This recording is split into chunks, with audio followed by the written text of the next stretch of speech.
Саламатсыздар ма? Мен Тәжібаева Аяулы Маратқызы, Түркістан облысы Арыс қаласындағы номер 17 колледждің аспаз мамандығы бойынша өндіріс оқыту шебері. Бүгінгі біздің мастер-классымыздың тақырыбы көкөністерді тураудың түрлері.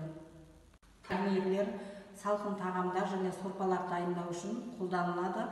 Көкөністердің тураудың екі түрі бар, күрделі және жай түрлері.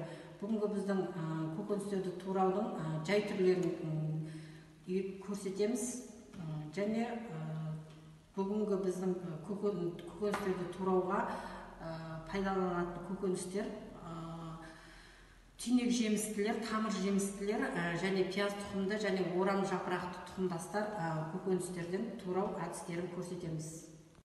Көкөністерді аспаздық өңдеу келесі әрекеттерден тұрады: сұрыптау, жуу, тазарту және кесу.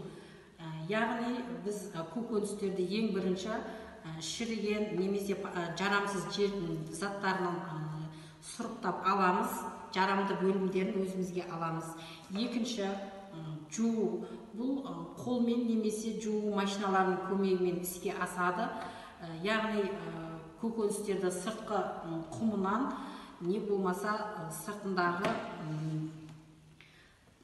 құмдарынан тазартып жуып аламыз.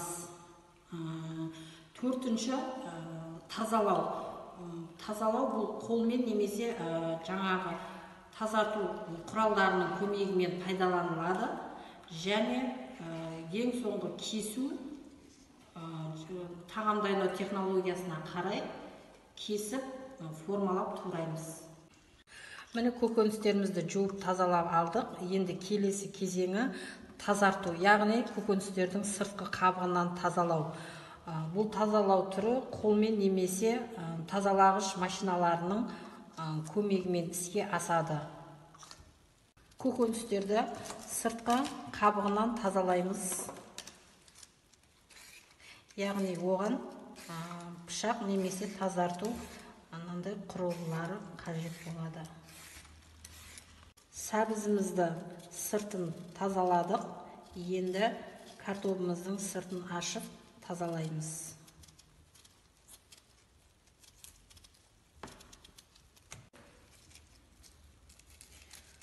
Картошка мен сәбізіміздің сыртын аршыдық, тазалап. Енді пиязбенен орам жапырағымыздың сыртын тазартып аршимыз. Картошка, пияз, сәбізіміздің сыртын ашып тазаладық. Енді орам жапырағымыздың сыртындағы жарамсыз қабықтарын алып тазартып тазалаймыз. Көкөністерімізді енді тураймыз. Соның ішінде картопты тураудың дөңгелекше, тілімше, текшеше, томарша және түрлері бар. Текшеше түрлері ұсақ, орташа, ірі болып бөлінеді. Енді біз қазір дөңгелекше турау түрін көрсетеміз.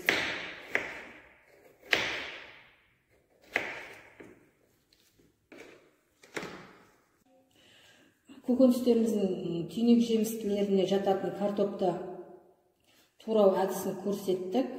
Соның ішінде дөңгелекше, тілімше, томарша, сабанша және текшеше. Текшешенің өзі үш түрге бөлінеді: ірі, орташа, ұсақ. Яғни бұларды қуыруға, гарнирге және сібірлік борщтарға және ет рулеттерін дайындауға, дайын балықтарды пісіруге, пайдалануға, қолдануға болады. Келесі көкөнісіміз тамыр жемісті көкөніске жатады. Сәбіздің де жаңағы картоп сияқты томарша, дөңгелекше, сабанша, текшеше турау түрлері бар.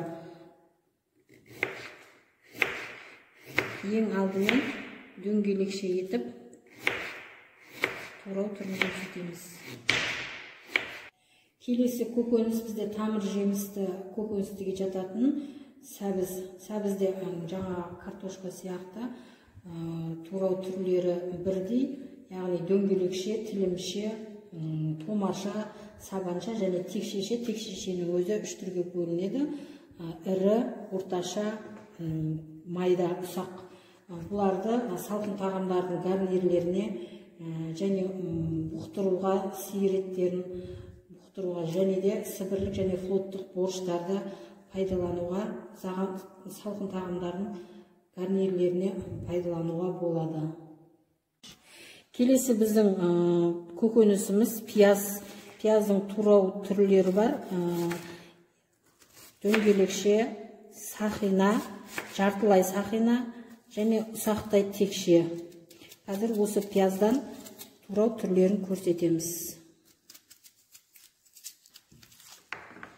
Бізде келесі тураудың түрі пияз өнімінен болды. Яғни пияздың турау түрлері дөңгелекше, сақина, жартылай сақина, ұсақ текшеше және томарша болып бөлінеді.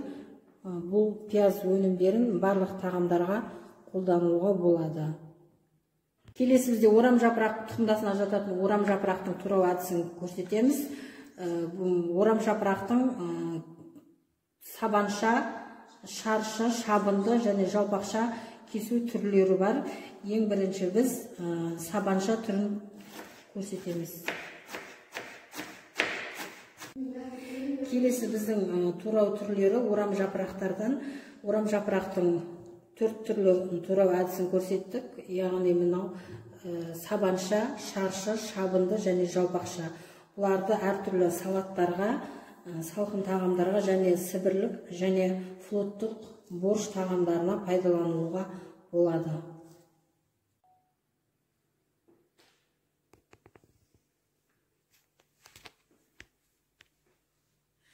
Бүгін біз көкөністердің турау түрлері тақырыбында мастер-класс өткіздік. Мастер-классымыз осымен аяқталды. Тыңдағандарыңызға рахмет.